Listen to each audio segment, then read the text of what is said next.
In North Carolina, when we think of a model sheriff, there's only one person that comes to mind. Well, I'm going down that road feeling bad, Lord. Yes, I'm going down that road feeling bad. Yes, I'm going down that road feeling bad, Lord, Lord. And I ain't going to be treated this way. How'd you like that, boys? This is the Andy Griffith Museum. It resides in Mount Airy, North Carolina, which is the hometown of Andy Griffith. He's a kind and neighborly sheriff, always seeking the best interests of the community. I grew up watching Andy Griffith. And a lot of people run for the office of sheriff for personal gain. I didn't run for sheriff for that. I'm like Andy Griffith. I believe in and want to help the people of my county.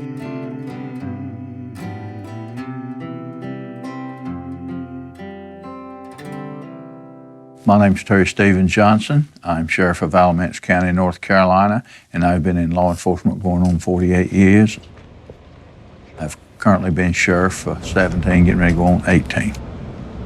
Alamance County is a conservative county.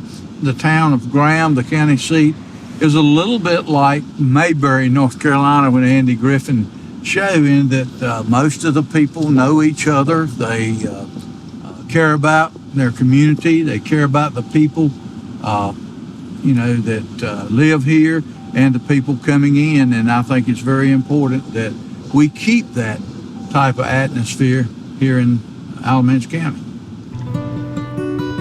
The sheriff is the keeper of the jail, and he needs to look after the security of his county and his state. Rarely did Sheriff Andy Griffith have more than 1 or 2 inmates in his jail. Today, that concept is almost inconceivable in America.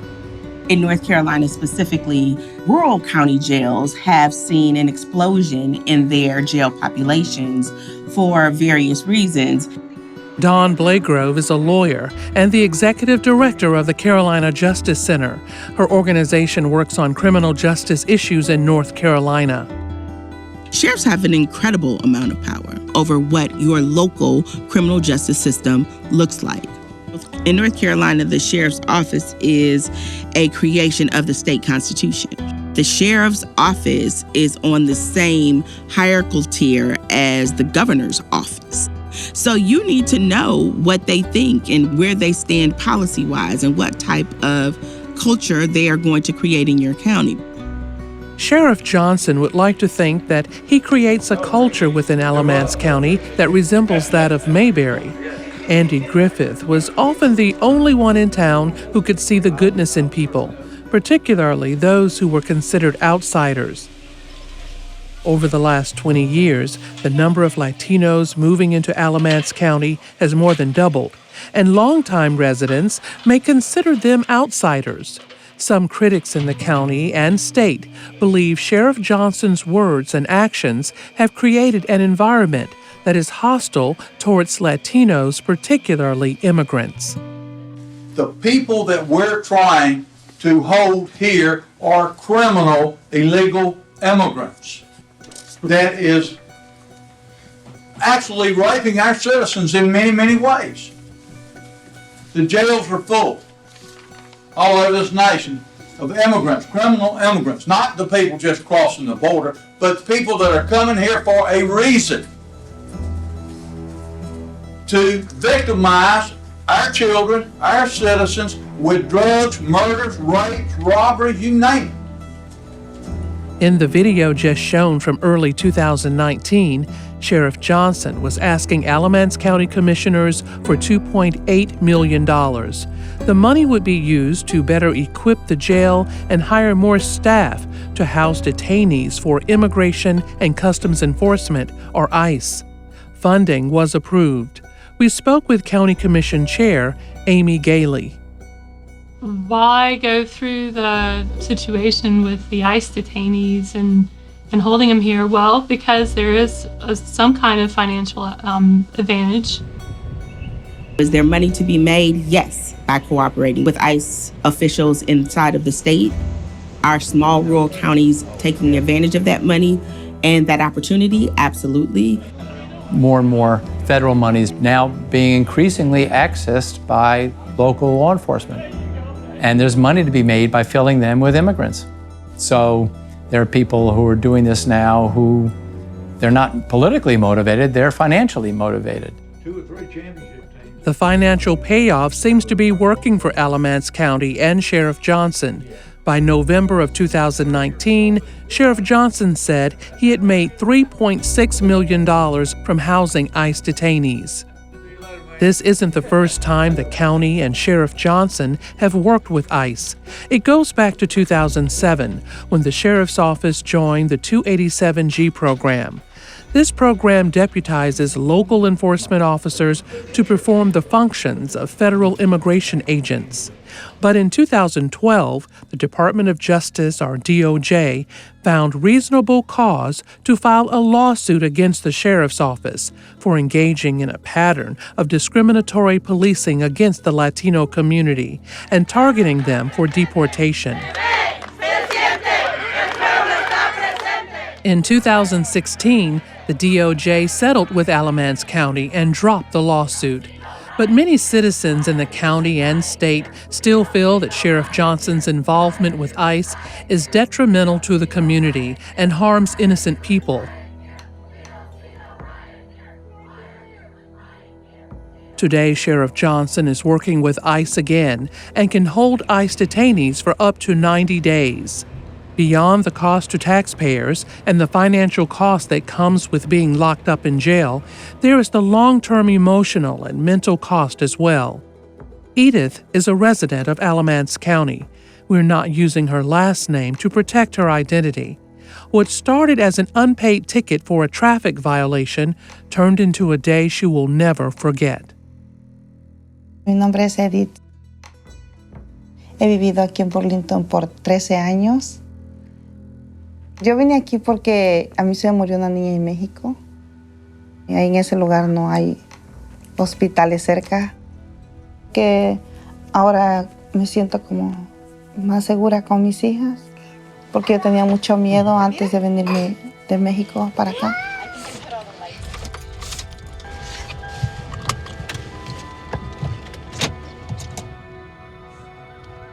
Iba pasando por un retén. Supuestamente un ticket que yo no había pagado. Me arrestaron, me llevaron a la cárcel. Ya vino uno de migración y me llevó con ellos. No, me tuvieron más de 4 horas ahí. Y ellos me daban un lapicero para que yo firmara los papeles. Yo les decía que yo no iba a firmar nada. Y ellos se molestaron mucho, estaban muy bien enojados, como diciendo, tienes que firmarlos. Fue un momento en que a mí me dio mucho miedo. Yo lo único que pensaba era que yo no iba a soportar haber perdido una niña y no volver a ver las otras. Eso fue lo más difícil para mí estando dentro de la cárcel.